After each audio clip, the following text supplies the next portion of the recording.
Bonjour, une réflexion sur la paracha de Shemini. Shemini veut dire le huitième, c'est le huitième jour de l'investiture des Kohanim dans le sanctuaire portatif. Et c'est au tour d'Aaron, le frère aîné de Moshe et de Myriam, d'approcher un sacrifice. Il doit le faire pour expier la faute du veau d'or qui avait été commise par le peuple d'Israël tout entier. Et pourtant, le texte nous dit qu'il était hésitant. D'où le sait-on ? Parce que Moshe Rabbeinu a besoin de lui dire « Kerav el hamizbeach, approche-toi donc, mon frère, de l'autel saint, pour réaliser le sacrifice. » Pourquoi a-t-il besoin de l'encourager ?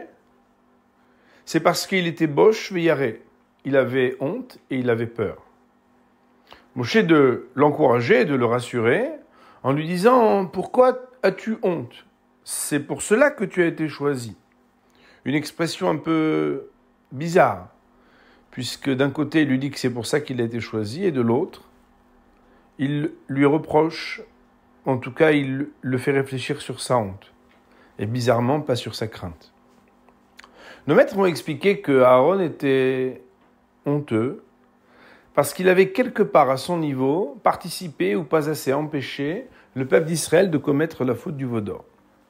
Au point d'ailleurs que cette faute l'a suivi, c'est que cette honte qu'il a eue était aussi associée, d'après le commentaire du Baal HaTurim, à ce que dans une perspective particulière, lorsqu'il regardait l'autel saint, le Mizbeach, il voyait sur un des coins, comme si les coins faisaient des cornes. D'ailleurs en hébreu, keren, ça veut dire les cornes et ça veut dire aussi le coin. Les deux coins faisaient comme deux cornes et apparaissaient comme une image qui lui rappelait les cornes du taureau, qui elles-mêmes donnent une sorte d'allusion qui associe le taureau au veau d'or. Il se sentait donc hésitant parce qu'il avait honte. D'ailleurs, chacun d'entre nous est concerné par le fait que lorsqu'il y a des fautes qui nous suivent, elles nous perturbent parfois et nous rendent hésitants même à faire des bonnes choses. Comme s'il y avait une voix qui nous disait « Mais toi, t'as fait des avérotes, t'as fait des mauvaises choses. Comment peux-tu te permettre maintenant de monter à la Torah, de faire une mitzvah, de dire un Dvar Torah, de faire la prière devant tout le monde ?» Cette hésitation, elle est d'ailleurs même codifiée dans la halakha. Quand on nous propose de faire la prière à voix haute devant tout le monde, on doit normalement d'abord refuser. Pourquoi ? Bien en fait, cette hésitation, elle est présente, mais cette hésitation, à la fois elle est présente et elle est naturelle, mais en même temps, elle doit être dépassée. Moshe de dire à son frère Aaron, « Pourquoi est-ce que tu as honte ? C'est pour ça que tu as été choisi. » Autrement dit, pourquoi as-tu honte ? Tu dois le savoir. Sache que c'est parce que tu es capable d'avoir honte que tu es choisi. C'est justement là où quelqu'un peut être hésitant, parce qu'il se dit « Mais est-ce que je vais bien faire ?» Que cette crainte de mal faire, qui accompagne la personne qui avait de quoi avoir honte, devient une qualité. Et oui, une personne qui a trop confiance en elle, qui est un peu trop à l'aise, sur le moment on se dit « Waouh, quelle réactivité, quelle présence !» C'est vrai. Mais on pourrait être, nous, hésitants à lui faire confiance. Lorsque quelqu'un se demande s'il est à la hauteur, alors cette personne va prendre plus de précautions pour réussir. Il va être plus vigilant afin de ne pas trébucher, de ne pas tomber. Et cette qualité, c'est une qualité exceptionnelle. C'est pour ça que Moshe Rabbeinu, te dire à son frère, pourquoi est-ce que tu as honte ? C'est pour ça que tu as été choisi. C'est parce que tu sais prendre les précautions pour ne pas refaire les erreurs que tu avais pu commettre. D'ailleurs, on voit le comportement absolument inverse chez les enfants d'Aaron dans notre même paracha.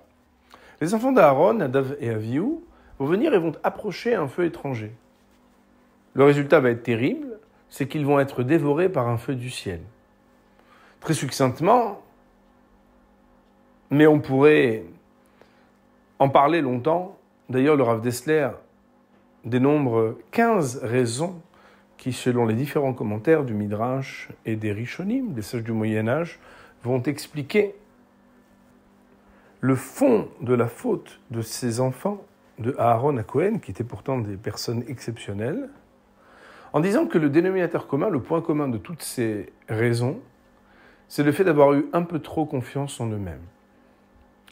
Trop confiance en soi, pas assez hésitant, ça amène même non seulement à faire des bonnes choses, mais vouloir en faire un peu trop. Comme on le sait, il y a des personnes qui parfois veulent aller un peu plus loin que ce qu'on leur demande, veulent prendre des initiatives parce qu'ils ont confiance en eux, mais un tout petit peu trop.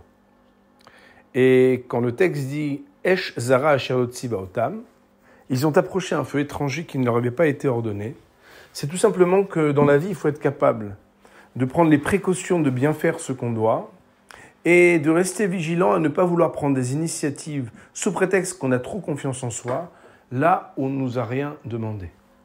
Le grand chidouche, l'idée inédite, c'est que cela, si c'est déjà valable dans les différentes activités, dans différents domaines de la vie, ça n'est pas moins vrai dans la Torah et dans les mitzvot.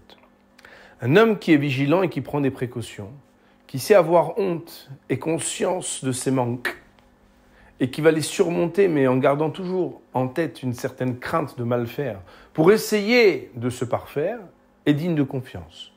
Celui qui est un peu trop non hésitant, un peu trop présent, un peu trop à l'aise, qui se met un peu trop en avant, lui, c'est une personne qui peut être dangereuse. Parce que ne pas se méfier et prendre les précautions, c'est peut-être prendre un peu trop de hauteur et pouvoir, chas v'shalom, trébucher. À bon entendeur, Shabbat Shalom.